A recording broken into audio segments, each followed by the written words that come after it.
Like, I don't want to, because it frees you up to do the more important creative side of your job. In my personal opinion, it's just a tool.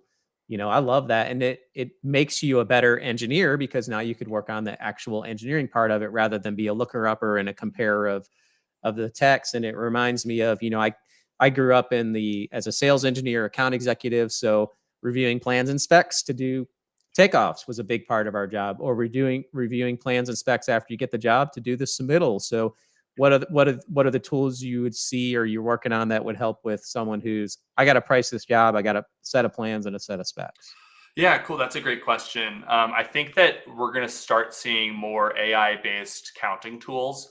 And I'm going to back up 1 second only because I think there's a relevant point to this Sure, as yeah. well. But one thing about estimating that's very challenging is the fact that it has to be 100% accurate. Like if Right. you miss a fan coil, that's $1,000 or whatever it is out of someone's pocket for the job, and it has to be procured for the building. So you need to have 100% accuracy for it. Something like using a model to predict something that needs to be 100% accurate is going to be significantly more challenging than using these augmentation tools where it might give you like a tool that could count them faster.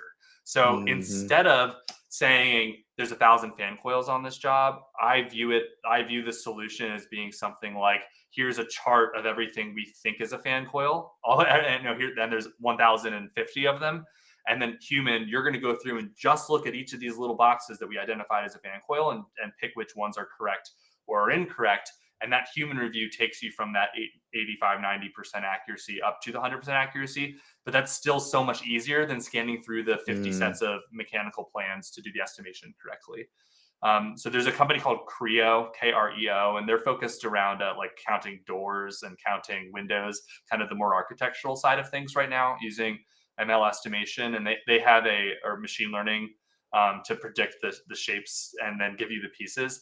But that's definitely not 100% accurate yet, and it hasn't really been applied to construction documents for mechanical equipment specifically. So almost every single type of equipment or almost every shape of drawing is like a separate input that then will have to, like, you'll have to fine tune a model based off of that specific drawing type to come up with something extremely accurate. So there's a lot of work to be done in that space.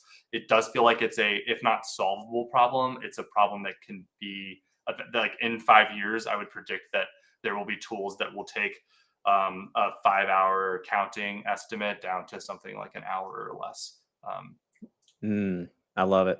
Yeah, and ultimately the buck stops with the person in charge of the job. If you want to use this tool to make it quicker, use it. If not, go ahead and count all the, I can't tell you how many, when I first started in this industry, like, we didn't have we had the big prints, like they weren't the 11x17s when I started. And I used to bring these big rolls of prints home and I'd spread them on the floor and, counting VAV boxes. I'll never forget that, like on these big hospital jobs. And they're just, oh my gosh. My wife made the mistake once of saying, hey, do you need some help? And I'm like, no, you don't want to help with this. And then finally I said, okay. And after about an hour of her helping me counting VAV boxes, she goes, yeah, you're right. You got this. She never asked me for help again. So that's a great story. So a question for you on that. Did you ever make a mistake counting VAV boxes? Never made a mistake in my career ever. 100% accuracy. So I got to the point where I would be like, okay, there's 10, 20, okay, there's 50 VAV boxes or whatever, and I would throw some extra money in there because really as an estimator, it would just take so much time. For the big important stuff, I would definitely sit down and do more detail. Yeah.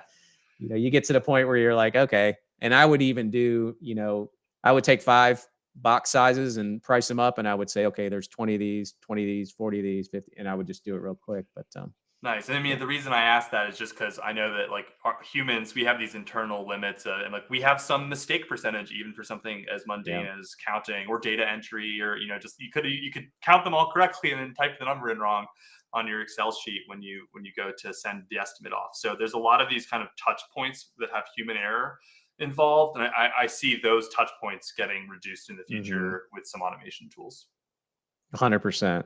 So we talked a little bit about from a mechanical engineering standpoint. We talked a little bit about from like a rep firm standpoint for pricing jobs. What about contractors? Have you seen anything in terms of contractor use and pricing? Probably Yeah. the same things apply to I've pricing got one. jobs. There's a company called Trunk Tools where what they do is they try to pull in all of your data from different sources and then create these assistants for your data that you can interact with, even in the field via text message or like kind of however you want to ask these assistants for questions. So what's happening in their process? It's called RAG, which is Retrieval Augmented Generation, which means that when you submit your AI question to the chatbot, they pull part of your data that's relevant to the question that you asked and inject it with the query so that the response is based off of your own data. So said another way, or a real life example would be if you have a folder on your server with project ABC and there's a submittal in there and it just got approved by engineer, so the